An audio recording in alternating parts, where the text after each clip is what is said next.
નમસ્કાર. Dholka education society સંચાલિત શ્રી શિવશાસ્ત્રી અધ્યાપન મંદિર ડીએલએડ પ્રથમ વર્ષ કોર્સ 4A ગુજરાતીમાં પ્રાવીણ્ય સજતા પ્રકરણ 1 ભાષા અને તેના કૌશલ્યના આ વિડીયો તાસમાં હું મહંત ગીતાબેનજી સર્વ તાલીમાર્થી બહેનોને આવકારું છું. તાલીમાર્થી બહેનો, અગાઉ આપણે પ્રકરણ 1 ભાષા અને તેના કૌશલ્યમાં શ્રવણ અને વાંચન કૌશલ્ય વિશેની ચર્ચા કરી ગયા હતા. આજે આપણે મૌખિક અભિવ્યક્તિ વિશે સમજ કેળવીશું. તે પહેલાં અભિવ્યક્તિ એટલે શું? માતૃભાષા શિક્ષણનો એક અગત્યનો હેતુ અભિવ્યક્તિ અને પ્રત્યાયન. તો અભિવ્યક્તિ શા માટે જરૂરી છે, તેનું શું મહત્ત્વ છે, તેના વિશેની પ્રથમ સમજ કેળવીશું અને ત્યારબાદ મૌખિક અભિવ્યક્તિ વિશેની સમજ તરફ આગળ વધીશું. અભિવ્યક્તિ એટલે શું? અભિવ્યક્તિ દ્વારા વ્યક્તિને શું ફાયદો થાય છે? તો અભિવ્યક્તિ દ્વારા વ્યક્તિના વ્યક્તિત્વની ચોક્કસ છબી પ્રગટ થાય છે. બીજું છે, વ્યક્તિ પોતાના મનમાં ઉદ્ભવતા વિચારો, મંતવ્યો, લાગણીઓ અને સંવેદનાઓને વ્યક્ત કરી શકે છે. પ્રત્યાયન એ આદાન પ્રદાનની પ્રક્રિયા છે. પ્રત્યાયન એ પોતાના વાત, વિચાર અને અનુભવને પરસ્પર પહોંચાડવાનું માધ્યમ છે. બાળકની શારીરિક જરૂરિયાતો પણ તેને બોલવાની, અભિવ્યક્ત થવાની પ્રેરણા પૂરી પાડે છે. દાખલા તરીકે, બાળક નાનું હોય ત્યારે પોતાની જે પણ શારીરિક જરૂરિયાતો હોય, જેમ કે આપણે બહુ જ નાના બાળકની વાત કરીએ તો જેની પાસે શબ્દ સાંકેતિક વસ્તુ ન હોય, તેમ છતાં ક્યારેક રોઈને પણ તે ભૂખ્યું છે કે તેને કોઈ વસ્તુનો પ્રોબ્લેમ છે, તે વસ્તુ રડીને પણ અભિવ્યક્ત કરે છે. તો આ એની અભિવ્યક્તિ કરવાની એક આખી વિશિષ્ટ જરૂરિયાત છે, તો જેને તે રડીને કે ગમે તે રીતે તે પોતે વ્યક્ત કરી શકે છે. પાંચમું છે, અભિવ્યક્તિ ક્ષેત્ર સાથે બે કૌશલ્ય સંકળાયેલા છે. અભિવ્યક્તિ સાથે કથન અને લેખન આમ બે કૌશલ્ય સંકળાયેલા છે. તાલીમાર્થી બહેનો, અહીંયા કહેવાનું તાત્પર્ય એ છે કે વ્યક્તિ બે રીતે અભિવ્યક્તિ કરી શકે છે. એક કથન એટલે કે બોલીને, અને લેખન એટલે કે લખીને રજૂઆત કરી શકે છે.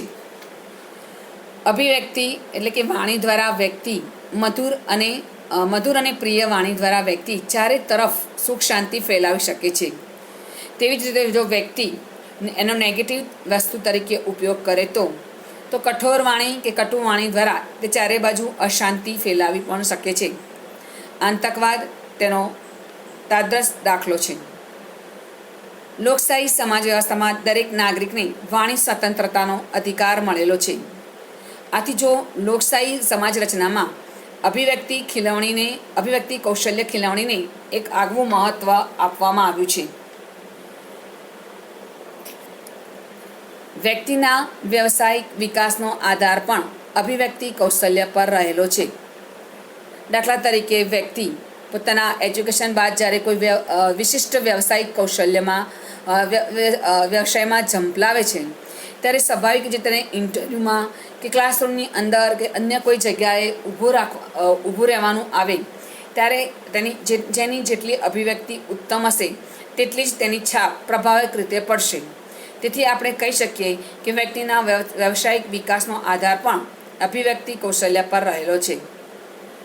ભાષા શિક્ષણમાં અર્થગ્રહણ અને અભિવ્યક્તિ એકબીજાના પૂરક છે.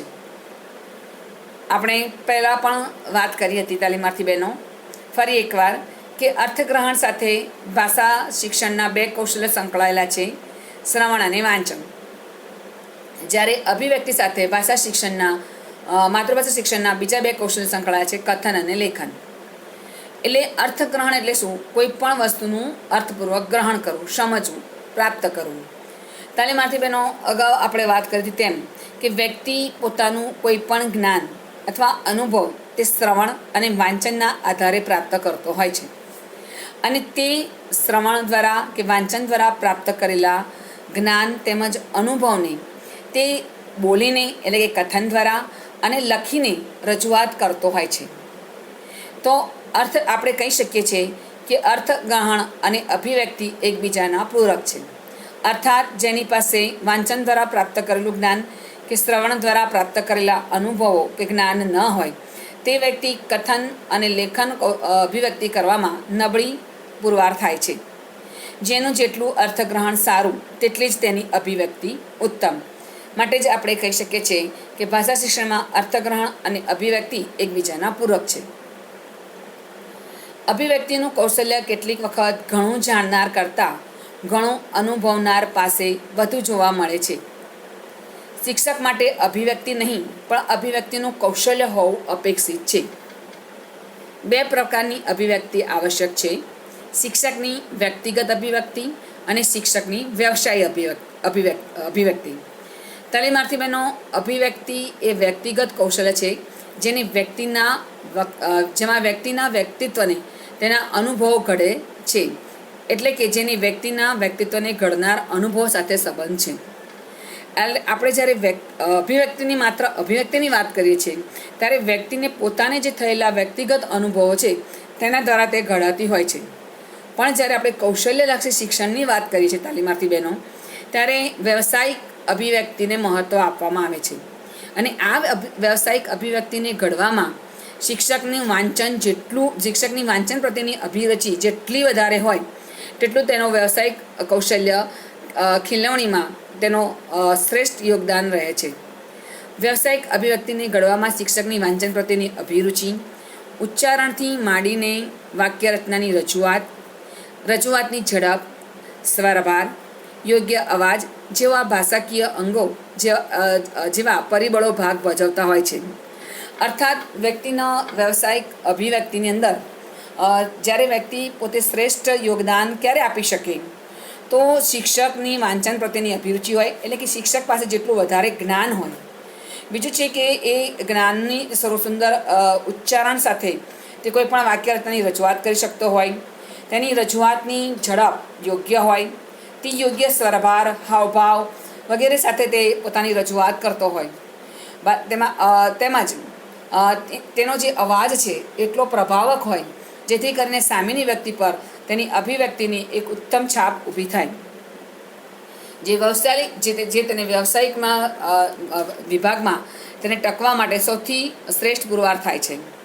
તો આમ અભિવ્યક્તિ કરતાં પણ અભિવ્યક્તિનું કૌશલ્ય શિક્ષક એ પોતાના અનુભવ અને જ્ઞાનના આધારે જેમ જેમ સમય પસાર થાય તેમ તેમ તે ઘડાય છે અને એક ઉત્તમ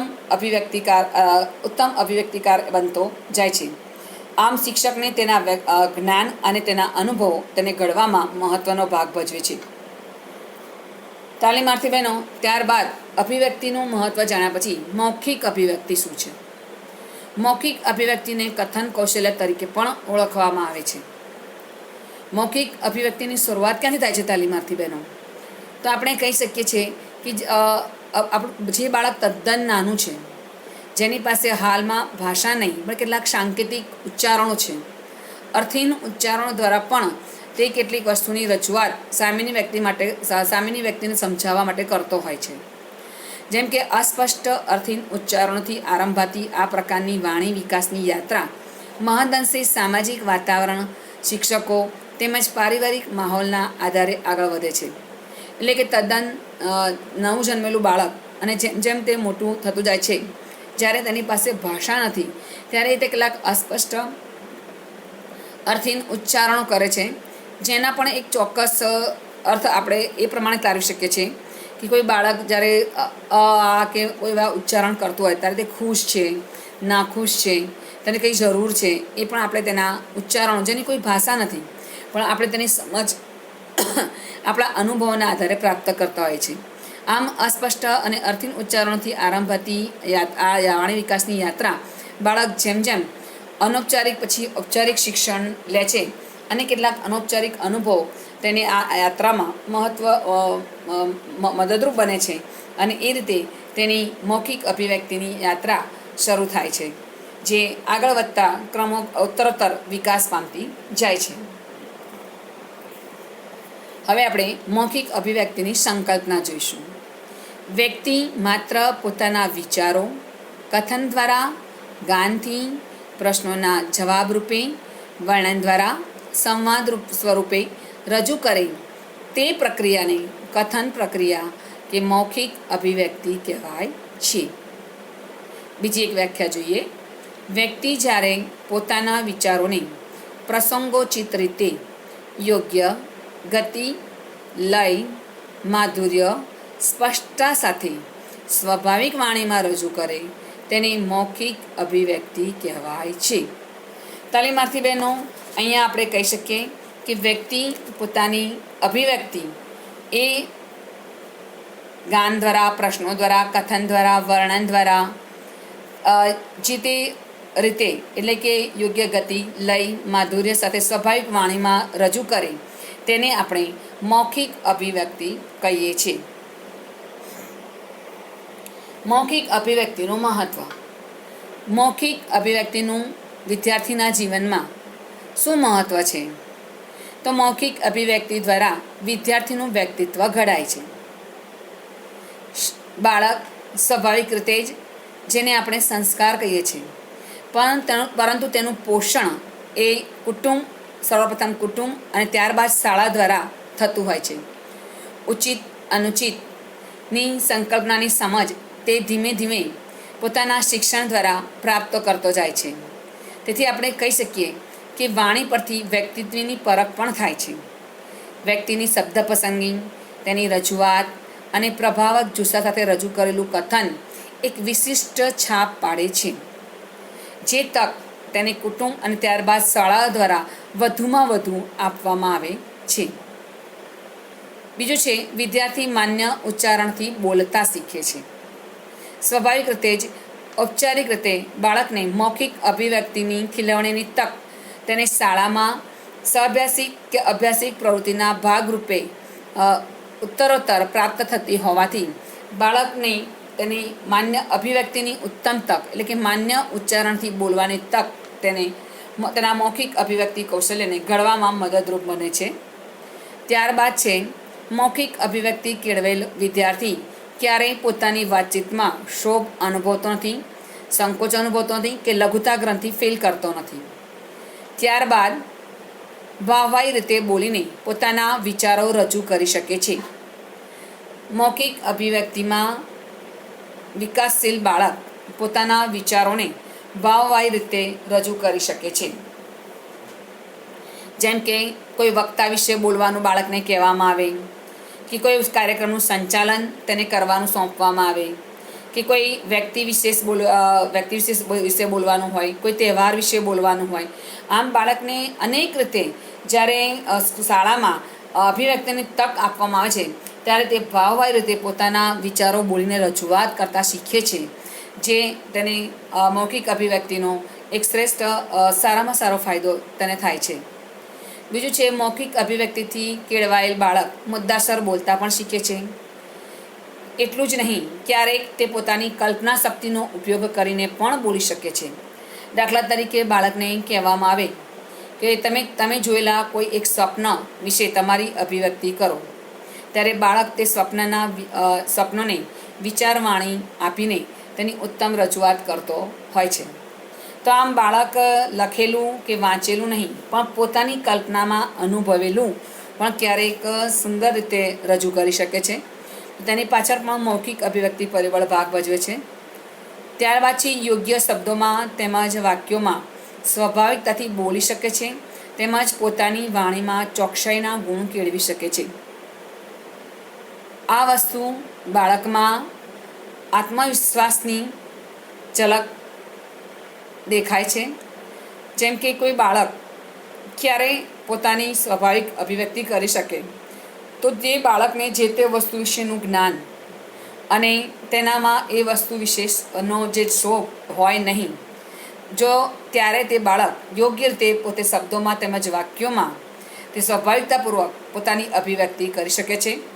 અને શ્રેષ્ઠ મૌખિક અભિવ્યક્તિનું શ્રેષ્ઠ ઉદાહરણ આપણે ત્યારે કહી શકીએ કે જ્યારે વ્યક્તિ પોતાની વાણીમાં ક્યારે, કેટલું, કેવી રીતે તેની રજૂઆત કરવી, આ બધા ચોકસાઈના ગુણ છે તે તેનામાં મૌખિક અભિવ્યક્તિની તક તેને જેટલી પ્રાપ્ત થાય એ પ્રમાણે તેનામાં ખીલતી જાય છે.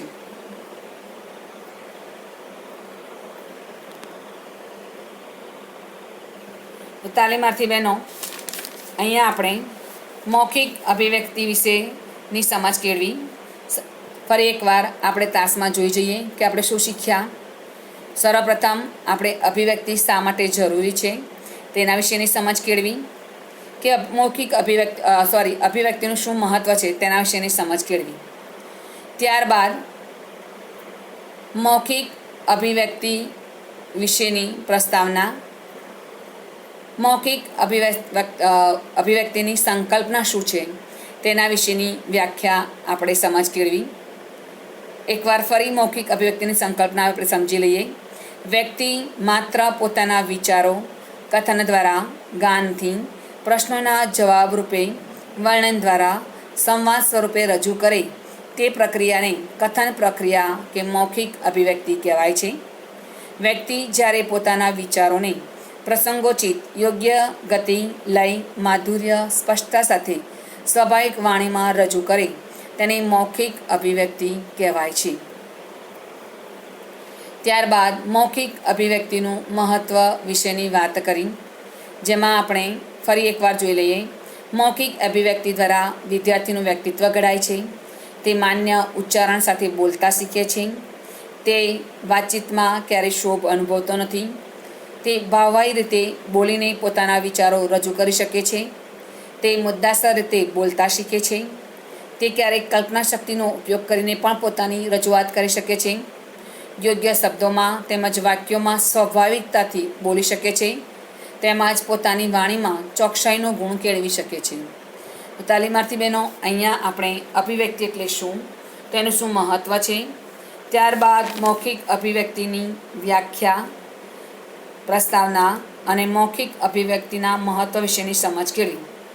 આગામી ક્લાસમાં આપણે ફરી એકવાર મૌખિક અભિવ્યક્તિના મહત્ત્વના મુદ્દા વિશેની ચર્ચાને લઈને ઉપસ્થિત થઈશું.